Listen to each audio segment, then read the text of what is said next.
কথা বলেন না কেন? দুনিয়া কারে থাকতে দিছে বেটা? সাদ্দাত কই? নমরুদ কই? ফেরাউন কই? কারুন কই? পৃথিবীর জালেমরা কই? সম্পদের লুভিরা কই? দুনিয়াদাররা কই? বলো মিয়া, বলো কই? কেউ টিকছে দুনিয়া? কেউ টিকছে? আমরা কিতাবে পড়ছি ভারতের দিল্লির এক বাদশা ছিল শের শাহ। শের শাহ 40 বছর একটানা যুদ্ধ করছে এই রাজত্বের জন্য, দিল্লির রাজত্বের জন্য। ওনার বয়স যখন 65, তখন উনি দিল্লির বাদশাহী পুরা পাইছে। সেদিন পাওয়ার পরে একদিন আফসুস করে বলতেছে, হায় দুনিয়া, তুই আমারে যখন ধরা দিলি তখন আমার কবরে যাওয়ার সময় হয়ে গেল। মানে আজ 40 বছর মেহনত কইরা দুনিয়া যখন বাদশাহী নিলাম, তখন আমার কি শুরু হয়ে গেল? কবরে যাওয়ার টাইম। দুর্বল হয়ে গেলাম তখন। দুনিয়া মনি, দুনিয়া বড় ধোকা দেয়। সব গুছাইয়া দুনিয়ারে সাজাইবার পরেও, সব ক্লিয়ার হবার পরেও, বাড়ি দাড়ি বিল্ডিং টিল্ডিং এর কাম সব গুছাইয়া সারলে আমার বড় ভাইয়ের বিবি, আমার বড় ভাই আলহাজ হযরত মাওলানা মাহবুবুর রহমান আশরাফি, তার বিবি আমার বড় ভাবি, মায়ের মতো যিনি আমগরে আদর করছিলেন, নতুন বিল্ডিং করছে, অনেক কষ্ট করে কোনো রকমের রুমডি ঠিকঠাক করে উঠছে। এরপরে আপনার বুধবার দিন নতুন ঘরের বাজার করছে, চাল ডাল তেল সব কিনা, চালগুলো সব ড্রামের মধ্যে পড়ছে, তরকারি ফ্রিজে কুইটা রাখছে। বৃহস্পতিবার দিন স্ট্রোক করছে, শুক্রবার দিন জুমার নামাজের সময় কবরে চলে গেছে।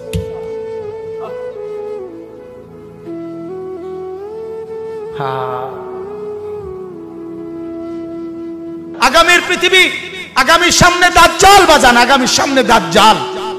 দাজ্জাল দেখা যায়, দাজ্জাল দেখা যায়, কিয়ামত দেখা যায়। ইকতারাবা লিন্নাসে হিসাবুহুম, আল্লাহ বলে হিসাবের সময় কাছায় গেছে বান্দা। ইকতারাবাতিস সাআ, আল্লাহ বলে কিয়ামত ঘনায় গেছে বান্দা। আরে যিনি বানানেওয়ালা তিনি বলতেছে, ও আমার বান্দা, আমি না বলছি এই নবী শেষ নবী, এই কিতাব শেষ কিতাব, এই দিন শেষ ধর্ম, আর দিতাম না রে। এরপরে তো আমার সংসার আমি গুছাই এলাম, তাহলে কিসের অপেক্ষা করছেন? আল্লাহ যখন বলবে এই জাহান্নামী, আর কোনো কথা বলতে পারবি না, সাথে সাথে জাহান্নামের আযাবের, জাহান্নামীর গলার আওয়াজ, কথার শব্দ বন্ধ হয়ে যাবে। এরপরে আর কোনো শব্দ জাহান্নামী উচ্চারণ করতে পারবে না। আরো জঘন্য কথা আছে, তাফসীরে মারিফুল কোরআন লিখছে, এরপরে জাহান্নামী কুত্তার মতো ঘেউ ঘেউ করবে, কুকুরের মতো শুধু ঘেউ ঘেউ। বিশ্বাস করে সেদিন কিয়ামতের দিন তোমাদের পুরা জিন্দেগির আমল ওজন হবে। এই কথাটা বান্দা আমি আবারও বলছি, এটা আল হক, এটা কিন্তু বাস্তবেই আসলেই সত্য কথা। এটা আসলেই কি সত্য। আমরা অনেক সময় বলি না হুজুররা, আসলে হুজুররা কয় যে আসলে যত কয় অত না, যত কয় অত না। এমন বুদ্ধিমান আছে না, কথা বলেন না। আরে বেটা, এই বর্তমান জীবনে দুনিয়ায় হুজুরের সব কথা ধরলে চলতে না। আরে ডাকায় তো, তাহলে তুই যদি চলতি নাই পারস, তাইলে তোর তো আল্লাহ তাআলা দুনিয়াত ফাটাইতো ওরা। সব ধৈর্য আল্লাহর কথা চলতে পারবি দেখেই তো আল্লাহ তোমার দুনিয়াত ফাটাইছে, ঠিক কিনা বলেন নাকি? আল্লাহ তো বলছে আমি বান্দার উপরে সাধ্যের অতিরিক্ত কিছুই চাপাইয়া দেই নাই, জুলুম আমি করতেই পারি না। আল্লাহ জুলুম করতে পারে? কথা বলেন না কেন? তো ইন্নাল্লাহা লা ইয়াযলিমু মিসকালা যাররা, আল্লাহ তাআলা এক যাররা পরিমাণও জুলুম করতে পারে না। তো তুমি এটা কি কইলা? তুমি এমনি কেমনে বললে? এই কারণে আল্লাহ তাআলা যেন এটা আবারও বলছে মায়া করে, আল্লাহ মহব্বত করে বলছে, বান্দা শোন, কথাটা ফালাই দিস না, কথাটারে উড়াইয়া দিও না। আরে রাহেন কি এর হিসাব কিতাব, এত কিছু ধরলে চলন যাইতো না। আহ, এত কিছু না ধইরা তুমি যেই চলাটা চলো রে, পুরা দৈর্যও তো মানুষ এই চলাটাই চলো। কথা বোঝেন নাই? আল্লাহকে পুরা বাদ দিয়া, নামাজ রোজা বাদ দিয়া যা কামাই করো, শেষ পর্যন্ত ভাত যেদুর খাও, যে বেড়া আল্লাহকে রাজি করে সেজদা করে ভাত খায়, ওই বেড়াও এদুরে খায়, মানে পেট বরণ পর্যন্ত। কথা বোঝেন নাই? আমি পেট বরণ পর্যন্ত খানা খায়। আর পেট ভরা এটা এমন একটা সুন্দর সিস্টেম আল্লাহ তাআলা বানাইছে, এটা ডাল দিয়ে খানা শুরু করলো, কিছুক্ষণের মধ্যে পেটে জানায়া দেয় আল্লাহ একদোনা ভরে গেছে। গোস্ত দিয়ে খাইতে বইলো, বেটা কিছুক্ষণ পরেই জানায়া দেয় দোস্ত আর লাগবে না, হাত দিয়ে লাও। আবু তালেবকে কি পরিমাণ চেষ্টা করছে বলেন, শেষ মুহূর্ত পর্যন্ত চোখের পানি ফেলে বলছে চাচা, চাচা কালেমা পড়েন চাচা। 38 বছর, 12 বছর থেকে নবীজির বয়স যখন 50, তখন আবু তালেব ইন্তেকাল করছে। 12 বছর বয়সে আব্দুল মুত্তালিব নবীজির দাদা নবীজিকে আবু তালেবের হাতে তুলে দিয়েছে, বলছে আমার এই নাতি মুহাম্মদ, তার বাবা নাই, তোমার হাতে তুলে দিয়ে গেলাম, তুমি মৃত্যু পর্যন্ত তারে আশ্রয় দিও, পাহারা দিও, তার অভিভাবক হিসাবে থাইকো। বাপে মানে দাদা, নবীজির দাদা বলে গেছিল। সেই 12 বছর বয়স থেকে 38 বছর এক টানা, মানে 50, নবীজির বয়স যখন 50, তখন আবু তালেব ইন্তেকাল করছে। 38টা বছর এক টানা যে নবীজির পাশে ছিল, আল্লাহ নবী সাল্লাল্লাহু আলাইহি সাল্লামের কি পরিমাণ খেদমত করছে, এই লোক সেবা করছে, আশ্রয় দিছে, অভিভাবক হিসাবে পাহারাদারি দিছে, নজরদারি রাখছে। মক্কার কুরাইশরা চূড়ান্ত ভাবে রাসূলুল্লাহ সাল্লাল্লাহু আলাইহি সাল্লামকে চূড়ান্ত ভাবে কোনোদিন হত্যা করার সিদ্ধান্ত আবু তালেব থাকাকালীন নিতে পারে নাই। শুধু আবু তালেবের প্রভাব প্রতিপত্তির কারণে, আবু তালেব বড় নেতা ছিল এই কারণে, কিন্তু রাসূলুল্লাহ সাল্লাল্লাহু আলাইহি সাল্লাম সেই চাচার বিনিময়ে এই পরিমাণ চেষ্টা করছে যে চাচা আজ এতটা বছর আপনি আমার পাশে, আপনি কালেমাটা পড়েন চাচা। আবু তালেব বলছে না ভাতিজা, বংশের মুখে চুনকালি মাখতে পারুন না, বংশের কাছে বেইজ্জতি হব, সমাজের কাছে ঘৃণিত হয়ে যাব, আমার নেতৃত্ব থাকবে না, মৃত্যুর পরেও আমি স্মরণীয় নেতা হতে চাই, মৃত্যুর পরে, অর্থাৎ কুরাইশের নেতাই থাকতে চাই। নাউজুবিল্লাহ। আল্লাহর নবী সাল্লাল্লাহু আলাইহি সাল্লাম তখন বলছে চাচা এক কাজ করেন, তাইলে কানে কানে বলেন, কানে কানে কালেমাটা কানে কানে শুনান, আমি কসম করছি আমি হায়াত থাকাকালীন জগতের কাউরে কোনোদিন বলবো না আপনি যে ঈমান আনছেন, শুধু হাসরের মাঠে আমার আল্লাহর সামনে সাক্ষী দেব আমার চাচা ঈমানদার ছিলেন। এদুর সুযোগ দেন, এদুর সুযোগ। আবু তালেব বলছে না ভাতিজা, জানাজানি হয়ে যাবে, গোপনে বললেও জানাজানি হয়ে যাবে, বলবো না। সর্বশেষ আল্লাহ নবী সাল্লাল্লাহু আলাইহি সাল্লাম অঝরে চোখের পানি ছেড়ে দিছে, কাঁদতে কাঁদতে বলছেন চাচা আপনি যদি ঈমান হারা হয়ে কবরে যান, আপনার কবরে আযাব হবে, আপনার জাহান্নামে আযাব হবে, আর আমি ভাতিজা মুহাম্মদ সেটা কেমনে সহ্য করুম চাচা? আপনি আগুনে জ্বলবেন, আমি এটা মেনে নেব কেমনে, মনটারে বুঝাই কেমনে চাচা? এই জন্য না এত বেশি আহাজারি করতেছি চাচা, আপনি পড়েন না কালেমা। আবু তালেব তখন বলছে আন্নারু খায়রুম মিনাল আর। নাউজুবিল্লাহ। আবু তালেব বলছে মুহাম্মদ, সমাজের কাছে বেইজ্জতি হওয়া এটার চাইতে আগুনে জ্বলা এটা ভালো। আন্নারু খায়রুম মিনাল আর। সমাজের কাছে আর মানে লজ্জিত, লজ্জিত হওয়ার চাইতে জাহান্নামের আগুনে জ্বলবো এটা ভালো। আবু তালেব বলল মুহাম্মদ জাহান্নামের আগুনে প্রয়োজনে জ্বলবো, কিন্তু বেইজ্জতি হইতে দিতাম না। কার কাছে? সমাজের কাছে। কার কাছে বলেন না? আল্লাহর নবী সাল্লাল্লাহু আলাইহি সাল্লাম হাদিসের মধ্যে আছে এরপরে আবু তালেব ইন্তেকাল করছে, মারা গেছে। মারা যাওয়ার পরেও নবী এবার বলতেছে চাচা এবার আমি আল্লাহর কাছে আপনার কাছে আপনার জন্য ইস্তেগফার করব, যতক্ষণ আমার আল্লাহ আমারে নিষেধ না করে ততক্ষণ আমি আপনার জন্য। এবার যেহেতু আর আপনারে বুঝাইতে পারলাম না, এবার আল্লাহকে বলি, আল্লাহকে বলতে থাকি। এবার আল্লাহ নবী চাচার জন্য মাফ চাইতে শুরু করছে। এ ঠিক তখন ওই নূহ আলাইহিস সালামের মতো আল্লাহ তাআলা আমাদের নবীকেও নিষেধ করছে, মা কানা লিন-নাবিয়্যি ওয়াল্লাযীনা আমানু আন ইস্তাগফিরু লিল মুশরিকিন ওয়ালাউ কানু উলি কুরবা বা'দা ইয তাবায়্যানা লাহুম আন্নাহুম মিন আসহাবিল জাহিম।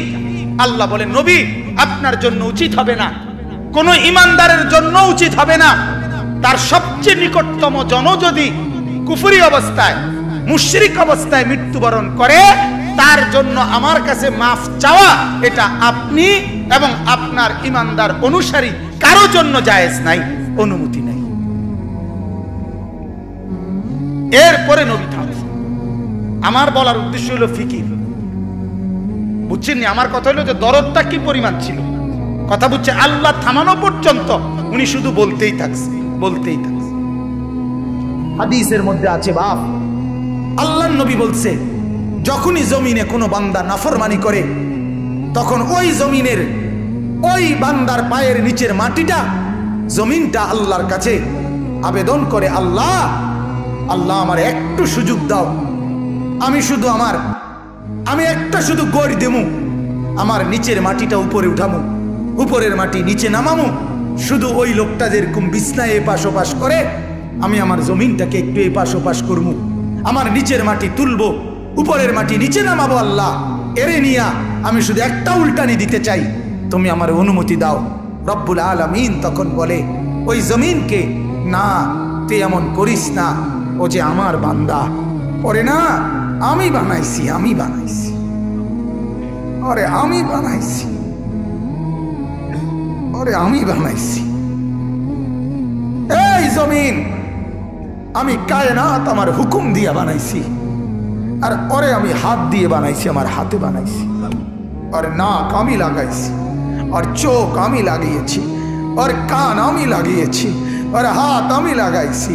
আরে আমি সেই মাওলা, যে মাওলা কুন বললে ফায়াকুন, যে মাওলা ভ বললে হয়ে যায়।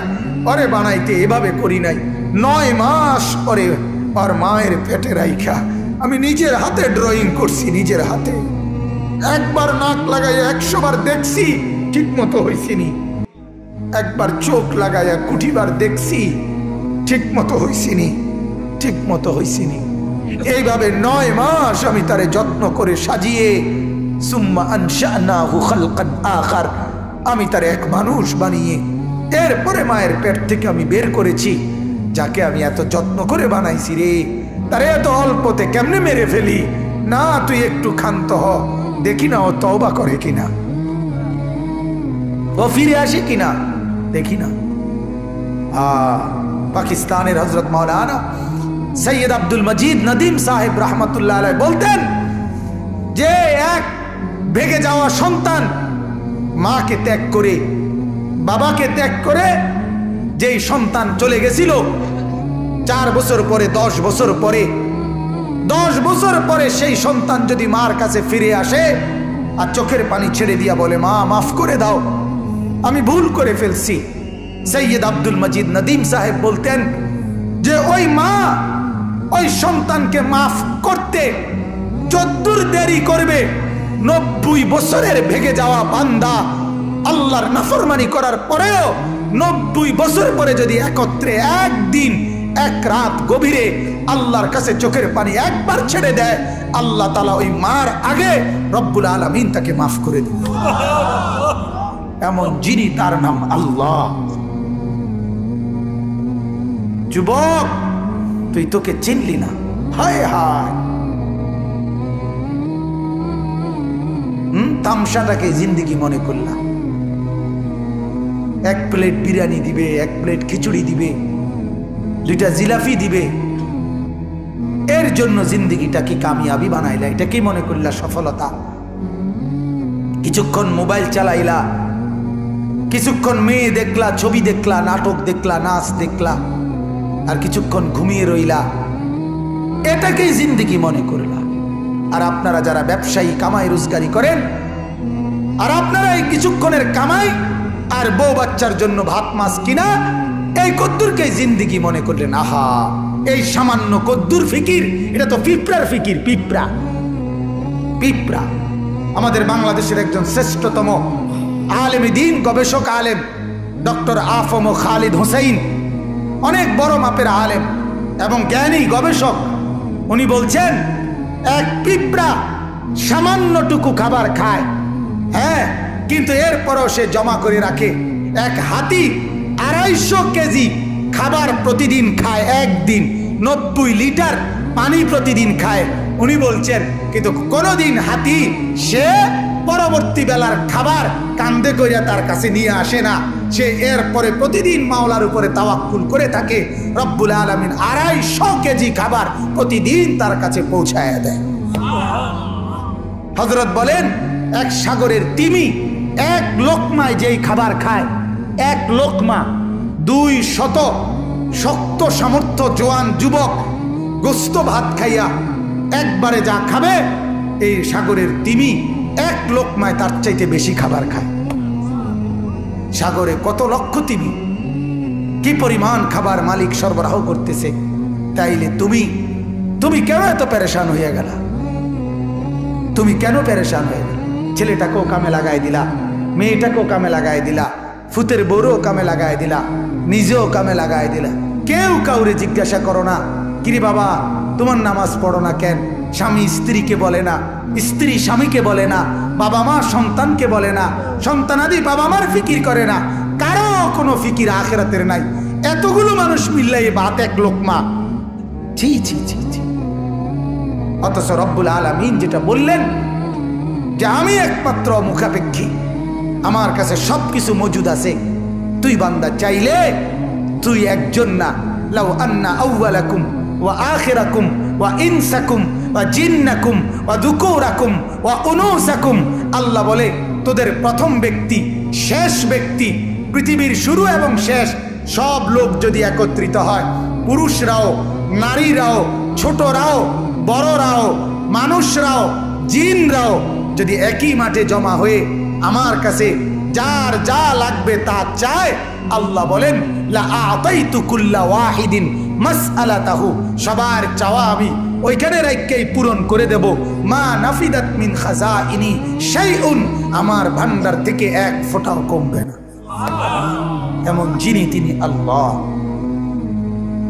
তাকে ছেড়ে কোথায় দৌড়াচ্ছেন? আল্লাহকে ছেড়ে কোথায় যাচ্ছেন? আল্লাহকে ছেড়ে কোথায় গেলেন? যুবক আল্লাহকে ছেড়ে কোথায় গেলা? নামাজ না পড়ে নর্তকী দেখে লাভ কি হয়েছে পর্যন্ত বলো না একবার। ওই মাদেরকে বলো না, মা এই পর্যন্ত বেপর্দা হয়ে যত মহিলা পুরুষকে দেখাইলা, মা কে তোমারে কয় টাকা চাঁদা দিছে এই পর্যন্ত? 2টা পয়সা তোমারে কোনোদিন দিছিনি, চাইয়া না গেল যা। কথা বোঝেন নাই?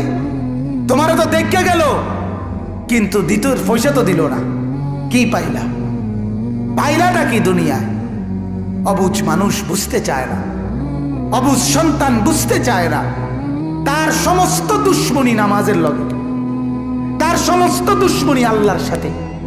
সে তার একটা বন্ধু, সামান্য একটা বন্ধু, তার এই সামান্য পরিচয়, তারও মন রক্ষা করতে সে রাজি, কিন্তু সে তার মালিকের মন রক্ষা করতে রাজি না। হায় হায় হায়, কি শক্ত পাষাণ। আল্লাহ আমাদেরকে বুঝ দান করেন। আল্লাহ আমাদেরকে, মহিউদ্দিন ভাই অগরে খাওয়াই এলাম না, ওই যে যারা শিক্ষার্থী আছে, ওই যে পিছনে যারা নিচে নিচে, ওরা ডাক দিয়া বলে, ভাই তোমরা খানার লেগে যারা ঘুরতে আছো খাওয়াই এলাম না করে যান। কোন ওরা এই শিক্ষার্থী আছে, এটাই আমাদের দেশের নিয়ম। আমরার গ্রামে একটা আপনার মানুষের বাড়ির থেকে খুঁজতো, তো তার লগে একটা ছোট ফোলা আসিল, ওই বাড়িওয়ালারা দেরি করলে হেঁটে হেঁটে ফুতেরে খোঁচা দিত, দিলে হেঁটে শিক্ষার দিয়ে উঠতো, তো আবার হেঁটেই কইতো এক বেকুবের মতো শিক্ষার, তারা আইয়া সারতেই হতো। কথা বোঝেন নাই?